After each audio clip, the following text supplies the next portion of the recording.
It's the last one for the year. Christmas edition, New Year's edition, back home in Australia edition, last weekly update of 2018. This is going to be like a little bit of a zinger in some ways. Warning up front, some of the things I'm going to read may have adult themes. And frankly, some of the things I'm going to say are probably not too suitable for children because I'm going to react to a few things that you'll see what I mean. Just fair warning. It's not going to be too bad. But anyway, regardless, I've got to warn these days. So anyway, that aside, that'll come a little bit later. I am obviously back in my home in Australia, so I flew back from Whistler Christmas Eve. Actually, I left, this is how it just messes with your mind when you travel. So I left, I think I left on the 22nd, and then I arrived home on the 24th. I didn't get a 23rd. So you like literally just don't get a day when you come back the other way over the date line, which happens every time I come back from North America. So got back to Australia on Christmas Eve. Now, of course, it is hot in Australia at the moment, and a lot of people I know sort of hear this and they still have trouble grasping it. And I know that you know that the world is this spherical thing and the sun's up and down an equator and everything, but people still seem to be very surprised about the fact it's a hot Christmas for us. So I did come back to a nice warm Christmas. I wouldn't actually say hot. We haven't been over 30 degrees since I got here, which is a bit unusual. That's Celsius as well, by the way. But it has been nice and warm, like pool, in the water, all this sort of stuff, which has been great. My poor sun-deprived body, which had been out of the sun for like 2.5 weeks, got a bit of a shock when I got back. So I got just a little bit of a rosy tinge the other day, which is not ideal because too much sun exposure is a bit of a serious thing here as well. Now, I do have a list because there's a lot here. I got home to a couple of cool new things, and one of those cool new things is just like reams and reams and reams of Have I Been Pwned stickers. In fact, I got back to 1,000 Have I Been Pwned stickers, and these are super cool. Now, I had actually seen these on other people's laptops because I'd tweeted photos to me whilst I was away because they had also gone and ordered them from Sticker Mule. I've linked to that in a previous post. Google my name, Sticker Mule, you'll find it. And it was actually kind of cool to actually see them myself. So that the stickers themselves, for those of you watching and not listening, look about like that. In fact, if I put it up there, then that can be the one that I put in the static image for the video. Just a little Have I Been Pwned blue sticker. It's a very sort of wide, low kind of sticker, and I have a perfect place on my laptop for that one to go.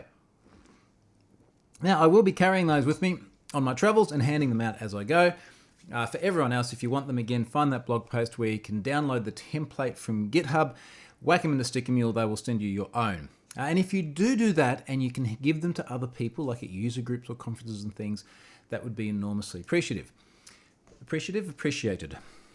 Anyway, so moving on, the other thing that was waiting for me, and this is where I'm going to start what I hope is interesting to some people, but also ranting a little bit about some other stuff, is we got a new car. And some of you know that I am a car person. I do really enjoy cars. It is probably my one financial vice, I would say. Like some people like nice clothes or things like that. I do like cars. And we decided to replace our C63S Mercedes AMG with an E63S Mercedes AMG, which is a larger car with a whole bunch of other bits and pieces I'm going to talk about in a moment. And I want to kind of break this section down a little bit because I want to talk a little bit about why we chose this car. And apologies to non-car people, but bear with me, I am going somewhere with this that might be relevant to you as well. Why I did not choose a Tesla. And also I want to just chat a little bit about the green side of things because this is where things started getting a bit weird. And also I want to talk a little bit about some of the other reactions that came up. And yeah, as I said in the beginning, there is going to be a bit of language in this because it deserves a bit of language. And frankly, like I don't know if it's the holiday time or what it is, but it just seems like since the day I got back, there have been people engaging in discussions that are just like losing their freaking minds. Maybe it's like, well, they're not in the office anymore, so I actually don't need to be professional and well-behaved. I don't even know exactly what it is. Now, what I'm going to do with this car thing, I want to just sort of talk about what I shared the other day. And I'm going to link to this tweet as well, because this does sort of go into observations around how we engage with people online too. So picked the car up, took a few photos, whacked them up online, and said, new family car, I'm kind of a bit excited about this one. 1,400 likes so far, which is nice. So obviously a lot of people do like this.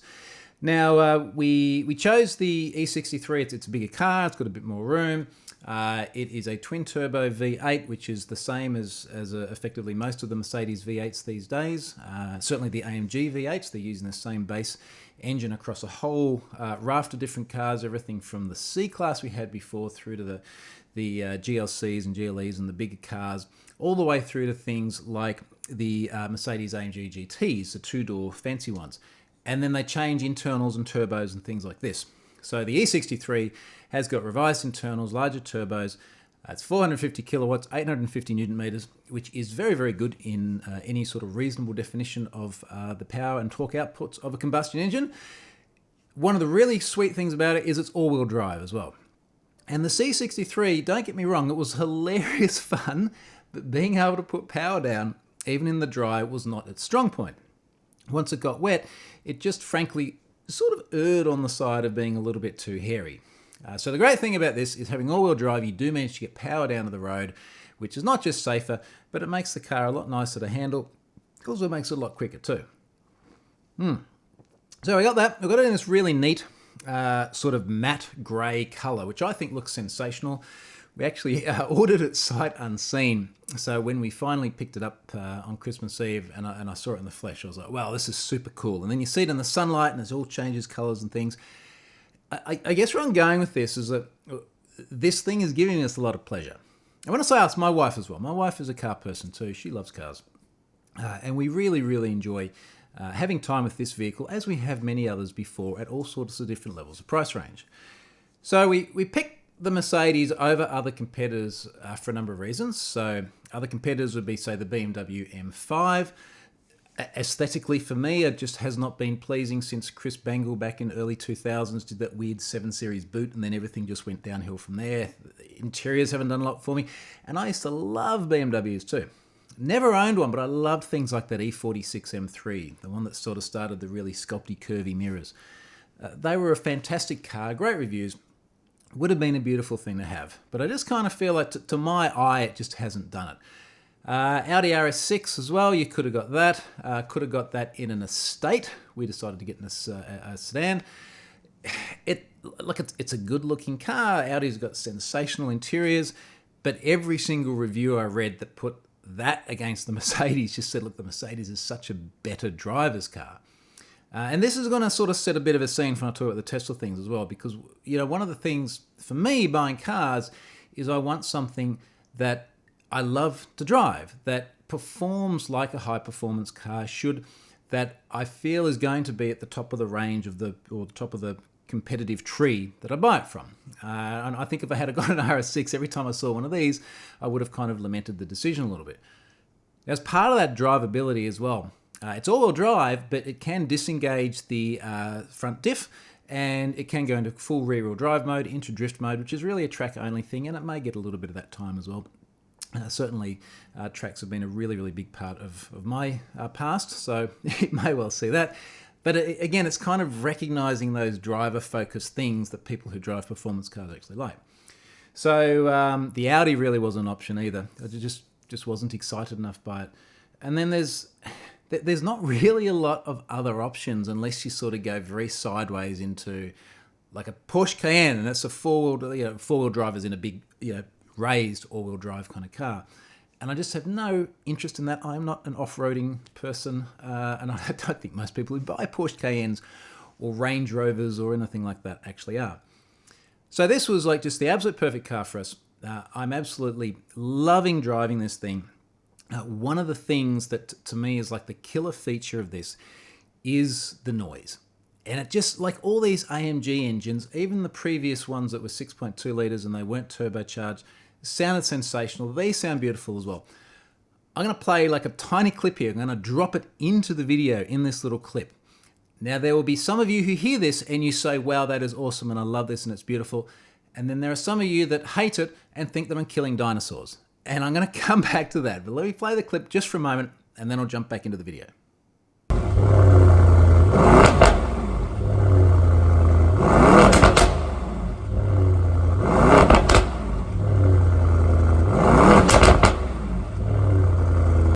Okay, so that excites me. That is one of the things that I like about a car. Now, this is going to start to lead us to the Tesla thing, because one of the things with cars is that they tend to be very emotional purchases. So people are buying something that just kind of resonates with them. It sort of ticks that little box in their mind that makes them love it. Now, sometimes it's going to be cars that are loud and fast like this. Other times it's going to be cars that are, let's say, more handling orientated. My wife used to have a Mazda MX-5. For those of you in America, you would call it a Miata. That is not a powerful car. It is, I think, I'm trying to remember what it was. It wasn't much more than like 100 kilowatts, so like less than a quarter of the power of this. But it only weighed about a ton, had beautiful handling, two-seater, short wheelbase. It was a fun car on road, fun car on track as well. But it's a very different thing to this, and I wouldn't be interested in that now. Some people get very into, what's a good example here? Something like, they're Robin Reliance, aren't they? Those little three-wheeler crazy UK ones. Some people love the little three-wheeler crazy. Some people love Gogomobiles. And that's fine. I don't want a Gogomobile. But it appeals to some people because maybe it's like the kitschiness of it or something like that. They get really into that. So, where I'm starting to head with this is that there are different things, surprise, surprise, that appeal to different people. Which brings me to the Tesla. Now, I find people get very emotional online when they talk about the Tesla. And I think what it is that I'm kind of straddling these two worlds where there's my car world and my motorsport world and all this sort of stuff where people are sort of car-centric first. And there is my online tech world and people are geeks and programmers and things, of which I'm also. And I'm kind of going between both these worlds. When it comes to cars, I tend to be in this world, which is the former one around the motorsport and the fast cars and the noisiness and all that sort of thing. And what happens is every time I might post a photo or anything of either this car, or I do still have the Nissan GT-R as well, I find people like, why didn't you just get a Tesla? And there's a few reasons for this. And just to put it in context, I have driven several Model S's, and they're very nice cars. I've certainly been a passenger in many of them as well. You go to the Netherlands, a lot of the taxis are Tesla Model S's. So I have spent a bunch of time around them. And, the first thing I'll say is that they are a pleasure to drive. They're a very, very nice car to drive. I had a lot of fun, particularly that there's like a novelty factor for me as well when I first got in the Tesla. It's like, wow, this is really weird. I don't have to turn it on. And then you don't hear it. And then the regenerative braking and the way that feels in the car, very, very different. So, I totally get what the attraction is there. There are a number of things about it that just don't tick my boxes, though. And to start with, the obvious one is the noise. I just played the video clip before, which I said many people will hate, they won't like. For me, I love that. And I am sure there will be times in the future where I have electric cars and there will be no noise. I mean, let's be clear, this is the future until there's something else that will replace that. Maybe there'll be hydrogen-powered cars or something. But that will be the next step in the evolution of personal transport. So I have those things. But at the moment, it's just too important to me to have a car that actually feels engaging orally in terms of what I hear. So there's that. I find that they're very Spartan inside, and again, that appeals to some people. If you have a look at the tweet that I shared of the Mercedes, it's beautifully finished. There's carbon fiber everywhere. It's got really cool lighting that makes different colors and things all over the place, and Alcantara all over the place. Like lots of really, really nice things that again appeal to what I look for in a car.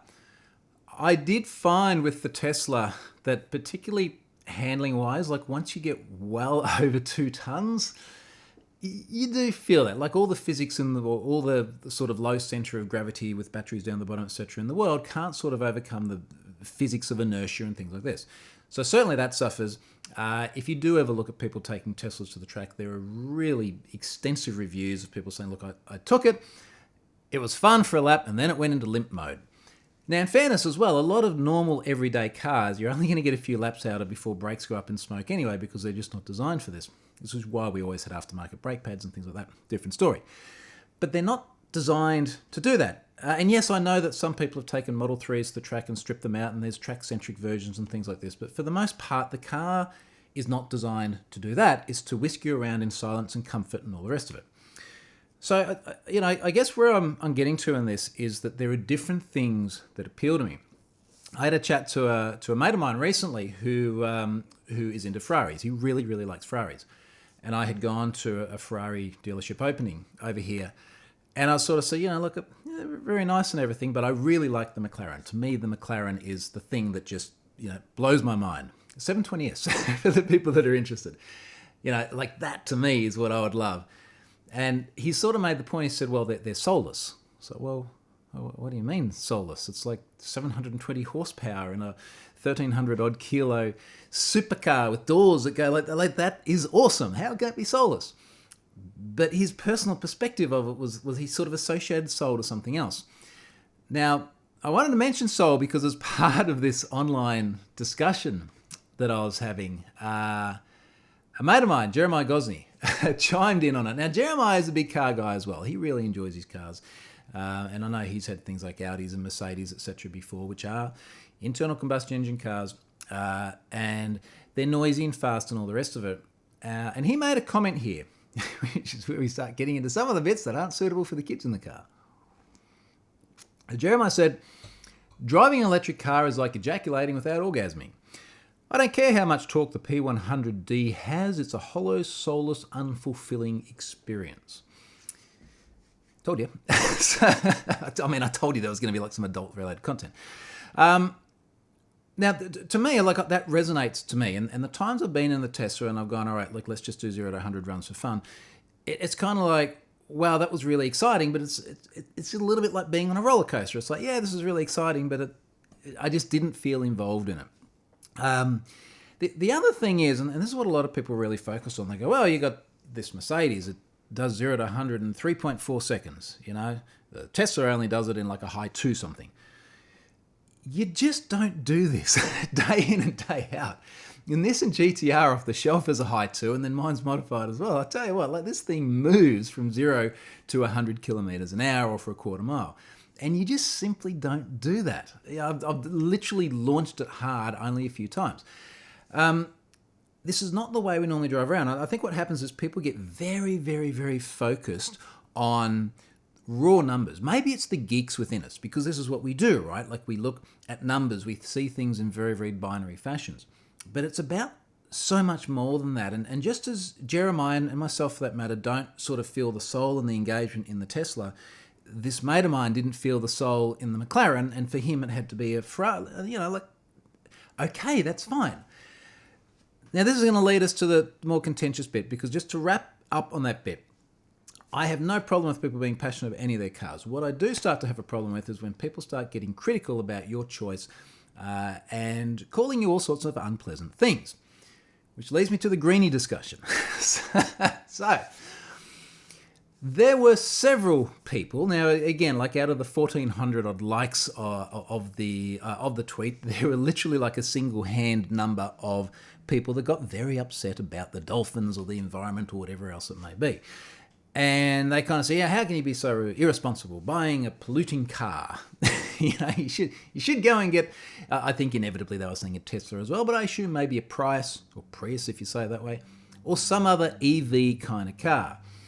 Now, I want to make several points on this, and the first one is, and this is the language warning again, it really pissed me off when someone sees a tweet where I am excited about something which to me is a big achievement and something I'm enjoying very much, and they turn around with a proverbial fuck you saying, you're killing the dolphins. Can you not see this as something that I'm excited about? And it is, in fairness as well, the most efficient version of the car that has ever been created by Mercedes. And yes, I could have got something much smaller, but it also has cylinder deactivation and all sorts of other emissions controls and things like this. I mean, it's a long, long, long way down the path of evolution of reducing the pollution of a modern combustion engine. So why people need sort of feel the need to go out and be derogatory about that, it just, like, I'm just not sure what's going on there.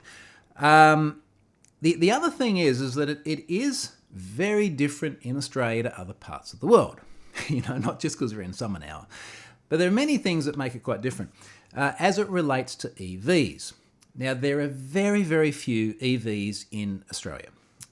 Now, I'll give you sort of a comparison here. I go to Norway a lot. You go to Norway, just about every second car is an EV, and every second one of those is a Tesla. They are everywhere.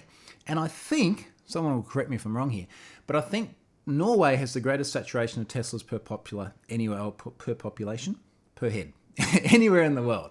So they're massive there. Now, there's several things that make a lot more sense in a place like Norway. So the Norwegians actually, tangentially, kind of funny. Like, Norway's got a lot of money because they found oil. I think it was about the 60s again, tell me if I'm wrong. Found oil.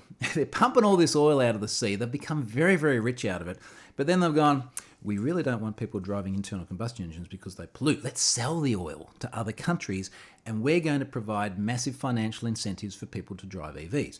And I believe it's a combination of incentives to drive EVs and effectively penalties to drive internal combustion engines. Very green-centric view of things. Good on them for that, because it is the right thing for a government to do to sort of move us forward in this way. So, you see a heap of them there because they make financial sense. Great infrastructure too. You go to a lot of shopping centres, a lot of parking bays, and there's electric chargers everywhere, not necessarily Tesla superchargers, but electric charging points for cars. I cannot think of ever having seen one anywhere in Australia. And I'm sure someone will pop up and go, yeah, look, like in Bondi in Sydney, in sort of the heart of a metropolis, there's a place where you can find one. There's definitely none that I've ever seen here on the Gold Coast. And since I left Sydney 3 and a bit years ago, I cannot recall ever seeing one there as well. So we're done with that side of things. The other thing is, and I did look up these figures, because if I didn't look them up, someone would tell me I'm wrong. Renewable energy by country. Norway has 97% of their energy from renewable sources. Remember, they just sell the oil to other people. 97% of their energy. Australia has 14%. So I could go and get a Tesla or a Prius. Let's be clear, there are many other electric cars now, and all the manufacturers are coming out with them too.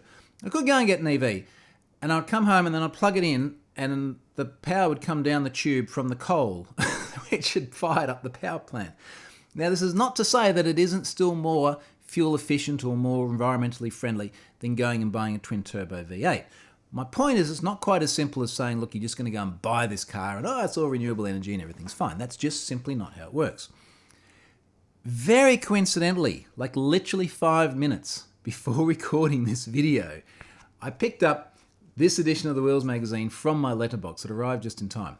And for those of you listening rather than watching, this is Wheels magazines. This is probably Australia's oldest, most prestigious, most prominent motoring mag. There's a Tesla Model 3 on the front, and the headline is The Truth About Electric Cars and Why Australia Isn't Ready. And I only had a quick flick through, but there was a lot in there about everything from the availability of electric charging stations through to the reliability of them. They were finding lots of them that just simply weren't working or had other problems. Through to the fact that, yes, we have big distances, and yes, we do a lot of short trips as well, though, but there's still this range anxiety that people have. And then you'd have to go to particular places and charge and all sort of stuff. And frankly, all problems that we are going to overcome. You know, like, this is just a transitional thing along the way. But this is how it is now. And it's, you know what I kept thinking of? I kept thinking of every now and then, there will be someone who pops up online from England and gets very upset that sometimes Australians eat kangaroos. And they say, oh, you shouldn't eat the kangaroos. You're killing the kangaroos. I didn't check this in advance. How many kangaroos are in Australia? 44 million. So just for reference, there's like twice as many kangaroos in Australia as what there are people. Now, of course, some of them, in fact, this is interesting. Well, I should have done my research on this. Back in 2009, there were only 27 million kangaroos. In fact, the headline here says kangaroo population skyrockets in Australia, so experts say they should be eaten. Now, I didn't necessarily mean to get from like EVs to eating kangaroos in just one like little leap like that. But the point I'm trying to make is it's very easy for people in other parts of the world to pop up and say, you should do things differently because that's the way they are in our part of the world. They don't have a kangaroo population problem in the UK, therefore they want to protect the kangaroos that they have. It's very different here, as is the EV thing. Now, again, frankly, I got pretty pissed off that there was, from a small percentage of people, this assertion that you've bought this car and you're killing the environment. And it's, you know, comments like, yeah, I want my children to have a future. You're killing their future. seriously, fuck you. I mean, that's just such a stupid, inane thing to say, and it totally neglects any of the other things that might be done either in Australia in general or here in my own household that are very eco-friendly and very green-centric. One of the beautiful things we got about Australia is it is such a pristine place. It is really beautiful, particularly here on the Gold Coast as well. We don't see any pollution or anything like we see in Sydney. We've got a lot of clean waterways. You would have seen some of the photos. It's beautiful, and we do put a lot of effort into taking care of it. So to have responses like that is just really disheartening, particularly when it's in response to something that I was obviously excited about and very happy about. So, yeah, look, it's just honestly not cool. Couple of other final comments on this because it's going to lead to something I'm going to talk about later on. There were a couple of comments of people who, I think the best way to explain it is, were unhappy with my success, that I would have the option to go and buy this. Now, it's not entirely clear whether they were unhappy about that or whether they were unhappy with the fact that after I did it, I shared it. I do know that there was one person who popped up and said, look, I'd rather you just talk about InfoSec. And I'm like, look, I'm going to talk about cars and beers and beaches. And this is me. It's like it's my account. This is the organic Troy Hunt. If you don't like it, I totally understand if you leave and you go and follow someone else who only talks about what you want them to talk about. So I do find it odd when people jump up online and they try to almost sort of project onto you what they would like you to reflect back to them. This is not how social media works. You know, I put a huge amount of effort into being organic and honest and natural on my accounts, and there's never anything on there which doesn't genuinely come from me and reflect my thoughts. I've talked before about the way people will promote products or things like this, or non-genuine reflections of what their actual interests are. So I'm not going to go down that road. Someone actually got upset about me because I retweeted the tweet as well. Apparently, you're not meant to retweet your own tweet. Now, sometimes I do this, and I'll tell you why I do this. I do this when the tweet itself gets a lot of interest and a lot of engagement, and I retweet it on a different time zone. Because again, we've had the discussion about the way the world is spherical, etc. If I tweet something, let's say it's 2:20 in the afternoon here, basically everywhere in the world is asleep. I'd probably avoid this. So I might tweet it in a few hours from now after the UK and Europe has woken up. And then I'll wait until my morning, which is in the afternoon in the US, and I'll retweet it because then people see it.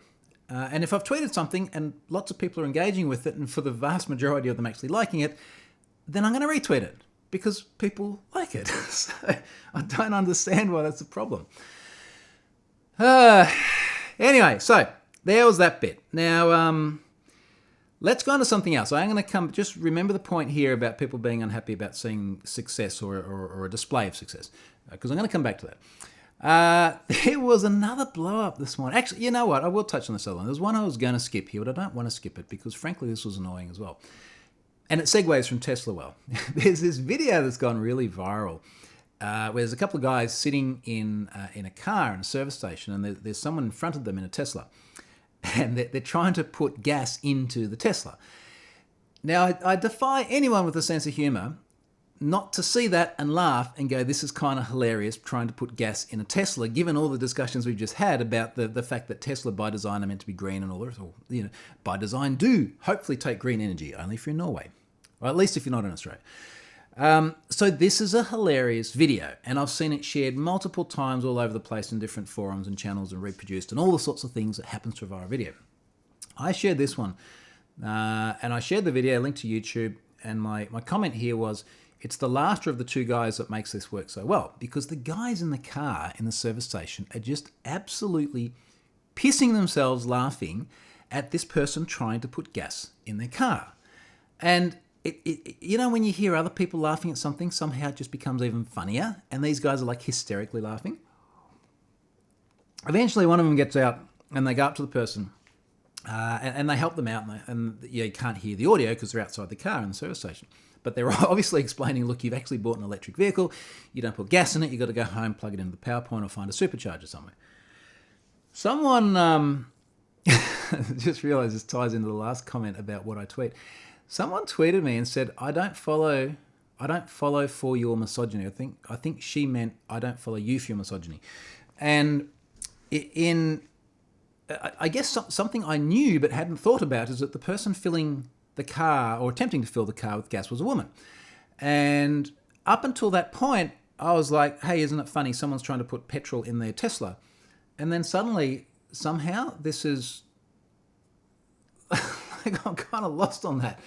So I just kind of said, look, I don't discriminate based on who's doing the dumb things. And I think people will agree that I share dumb things done by a lot of different people. In fact, probably because of the gender bias within this industry, I share a lot more dumb stuff done by guys and girls. And holy shit, we do some dumb stuff, trust me.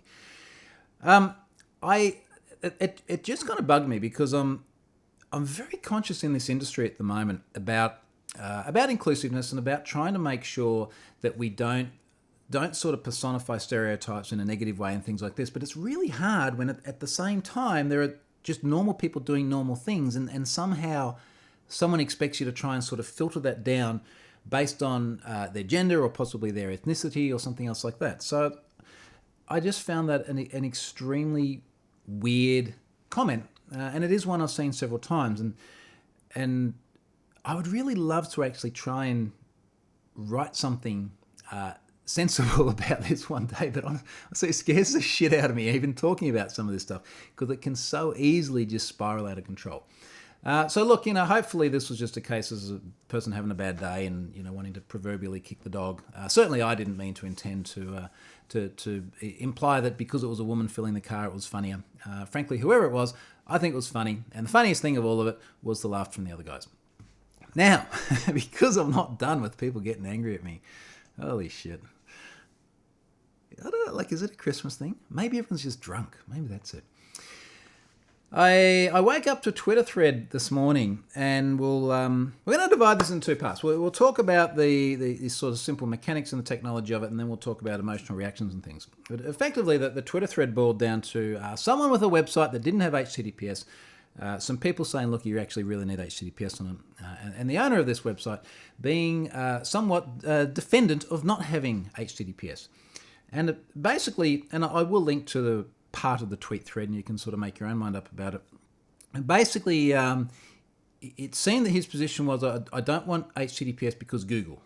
And there's a really interesting thing here, and I've spoken about this many times before, where there is a school of thought amongst opponents of HTTPS that Google is driving the world towards their dystopian view of we want everything to work this way and you have to play nice, and we're going to do this by Chrome flagging insecure sites as being insecure. So we've seen this thing over and over and over again this year. So this person was very unhappy about this, and they said, look, I don't need HTTPS. And we got into one of these discussions which, at least in my experience, always starts politely. And, I think I said something along the lines of, can you explain why it is you don't think you need it, or it might have been, why would you not have it? Because it's like it's free. It takes a few minutes to set up. You get a whole bunch of cool stuff out of it. Everything from, obviously the security sides of it, but better support by browsers for different features and things, better SEO, better performance for Brotli compression, things like that. There's just all these really, really, really good reasons. And somewhere along the line here, things kind of went off the rails. Now, they went off the rails because, that's right, I can't click on the tweet because I've been blocked. We'll talk about that in a moment. Went off the rails, I think, firstly by Scott Helm. So this person, Jason Scott, Jason runs what does he actually do? Proprietor of textfiles.com. I'm not quite sure exactly what that is. It's some sort of archive of content. At some point, Jason said, anyone who thinks that SSL gives you privacy deserves to be working at Google. And I'm really not sure how you deserve to be working at Google, or how you could think that secure sockets layout, which protects communication from eavesdropping or modification by intermediaries, somehow does not give you privacy. Well, obviously it does. And Scott replied, he said, can you explain how SSL doesn't give you privacy?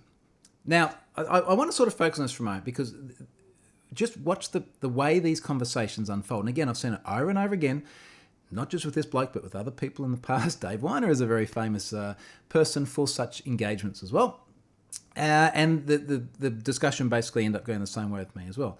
So Scott has very cordially said, "Can you explain?" That is it. And this bloke's replied and said, "I get to ignore you. That's the nice part about Twitter." you know, and I'm going to break this into two parts. I want us to be able to have technical discussions about the technical merits and the technical deficits and everything else of all the technologies. Now, if this bloke, Jason, felt that SSL doesn't give you any privacy, I think it is very reasonable to say, can you please explain how the thing that actually encrypts communication doesn't therefore lead to privacy? And really that wasn't a very cool response. Now, Scott replied to that and said, I didn't think you could substantiate your claim, thumbs up, and that was about it. Now, that got him blocked. He got blocked very promptly after that. And Scott later tweeted about the fact that he had been blocked. Now, I haven't actually spoken to Scott. We had a bit of a chat on a private channel. But I can imagine his frustration would have been, hey, I'm trying to understand what someone sees as a barrier here, and I'm also trying to help them understand how it's probably not going to be the case. And someone's turned around and given a proverbial fuck you and said, no, you're not allowed to read my tweets anymore. You're not allowed to engage. You're not allowed to quote me, things like this. And it is just such offensive sort of behavior to come out and go, look, I'm going to block you. Like, muting is a different thing. I mute all the time. If there's discussions I simply don't want to be a part of, I mute. That way they can still see my discussions. They can still quote me, do whatever they want, but it's just not something that I want to get involved in. Blocking is a very passive-aggressive behavior. So anyway, he tweeted the block. I retweeted the block. And what did I say? I said something along the lines of, it's really odd how we keep seeing people who decry the effectiveness of HTTPS like literally blocking out the discussion. Now, there are a lot of likes for that tweet because I think people agree with the fact that it is a shitty thing to do. But there was also an undercurrent of people who said, this is InfoSec Twitter being mean. InfoSec Twitter is mean. You're always being mean. And it's... when you look at the way these things unfold and the fact that there's polite helpfulness done on our free time, to try and help move things along in the direction that we all know that the internet really needs to go, and people respond that way, it's just bloody annoying to see reactions like that. So I don't get how it is mean, and I also think that it's almost like everyone gets very, very carried away with their feelings. It's like, I felt offended because this person said that maybe I should use SSL. Like, can we just get over the feelings and you didn't really say this as nicely as you possibly could and actually focus on fixing the problems? I vehemently disagree with anyone who said, this is InfoSec Twitter being mean, or I apologize for the InfoSec Twitter people. No, why don't you tell the guy to pull his head in and actually do the thing properly, And if you can't, or if you don't want to and you have a good reason, then fantastic. Share it and have a discussion.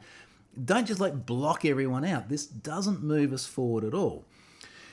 So I got blocked, which is exactly the same thing that's happened with Dave and it's happened with other people as well, where as soon as it's like, you feel this way, can you explain why? Why do you feel this way? And they just, I don't know, it is a really bizarre thing. Look, I guess where it all ends up is the site's showing great big warnings. In fact, one of the big problems with the site is it's got a massive Google Safe Browsing warning. The ones that are just the whole screen is red and you can't miss it and you can't go through without accepting big warnings. So, there's that. That's a different problem to HTTPS. And I think it has to do with the way data is archived or something like that. Because the site is like an archival resource and it's probably archived some nasties that have tripped Google Safe Browsing.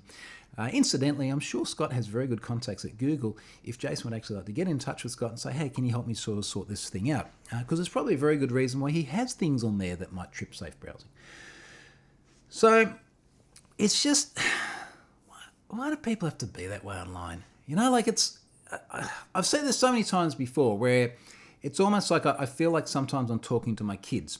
But you say things like, don't behave to people online like you wouldn't want to behave to them in their face. And I'm sure that in their face, you wouldn't effectively get the IRL equivalent of someone saying, no, you're not allowed to talk to me. There would be a discussion had. And the guy's probably very polite in real life. But him and others get online and somehow they just become just irrational. And it's an odd thing. Again, maybe Christmas, maybe drunk, I don't know. Let me move on because there's one other thing I want to talk about. which is a blog post that's in draft, and it does relate to some of the things discussed today. I have had a blog post. I've had a blog post in draft now for 5 years. It must be 5 years. And I just want to get the tweet I put out about this yesterday. I've had this blog post in draft about effectively fundamental financial tips for technology professionals. And it was just sort of a collection of things that I had done over the years that had worked very well for me, and that I think also demonstrated areas where technology people in particular have an advantage. I'll give you a really good example. The technology industry pays very, very well. If you look at the industry sectors and you look at where technology is, it is way, way up there in the top. And this blog post, I've dropped in figures and studies and things to help substantiate that. I think you probably know that innately anyway, but I did want to actually sort of make sure that was clear. So I started working on that a long time ago, and after I did the tweet about the car earlier this week, there were quite a few people that came back and went, "Wow, this is awesome," like thumbs up, very, very happy, 1,400 likes. And I think I sort of got this sense that people want to know how this happens. Like how do you go from like writing code to having a nice car and, the other things that come with that. And I wanted to sort of start finally consolidating all of this together into a blog post. And I'm gonna tell you what I said here in the tweet. So I put out this tweet, it was 19 hours ago. I've had a blog post in draft for years. It's been a bit of a pet project. Fundamental Financial Lessons for Technology Professionals. Is this something you'd like to read? What would you like to see in it? I want to finally knock it out over the next few days. It's had 1,100 likes, which is a huge amount for just a little bit of text about something that doesn't even exist yet. And there was an enormous amount of positive responses to that. Now, I just want to sort of contextualize what I'm actually referring to here. This is like personal finances things. So how does an individual, through a combination of their career and obviously investments and other life strategies and things, get to the point where they get to make more choices about what they do in life of a financial nature? So it's very much around this. A lot of people have said, can you write about how you prepare business cases and things like that? That's not really what I'm intending to do here. I don't know that I ever did a great job of that, but I do think I've done a pretty good job of the other thing. So I've mostly written the blog post. It's going to be about 10,000 words. It is a big one.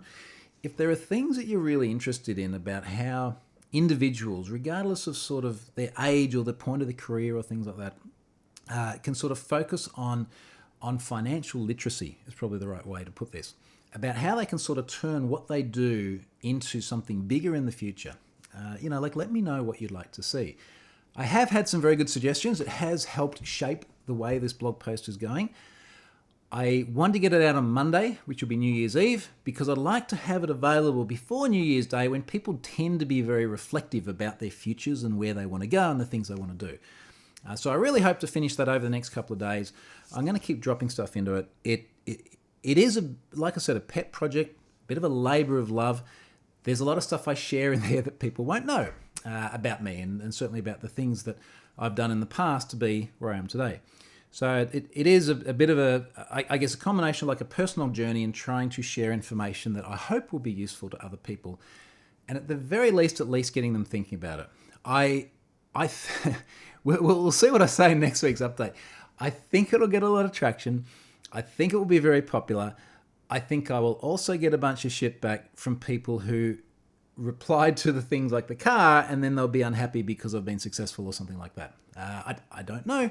We'll see. I'm a big boy. I can deal with that. I don't need to block people or do anything like that if I don't agree with what they say. Just saying.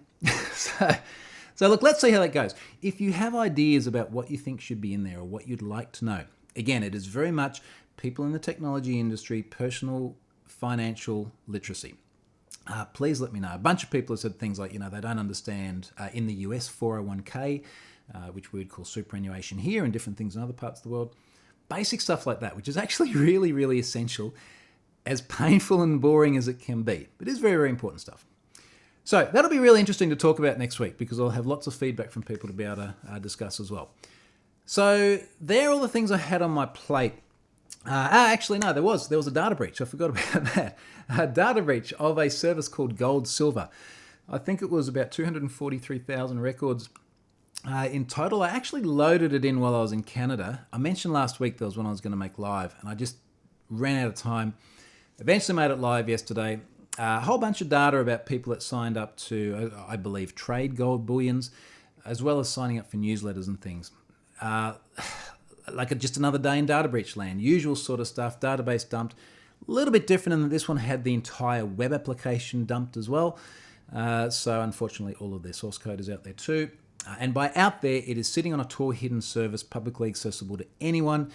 It's still there today, and it went up there several months ago now. So unfortunately for them, their data is all over the place. But again, another day in data breach land. So last thing before I wrap up, sponsor this week, the last full week of a sponsor for 2018 is TechFabric. So they have been a great sponsor over the course of this year. I've mentioned I am going to have a whole bunch of new ones next year as well. For the moment, TechFabric are building scalable, reliable, and secure cloud-native applications. So big thanks to those guys for their support. I believe this sponsorship has, from what I hear, worked very well for them. So I'm enormously grateful for their support and enormously happy that it has actually worked well. So that's it. I'm going to tune out now. I'm going to publish this up, put it up. Hope everyone has a super awesome new year. You will have a financial blog post to read before then. And then next week I can talk about that in more detail in this video. Thank you very much for watching.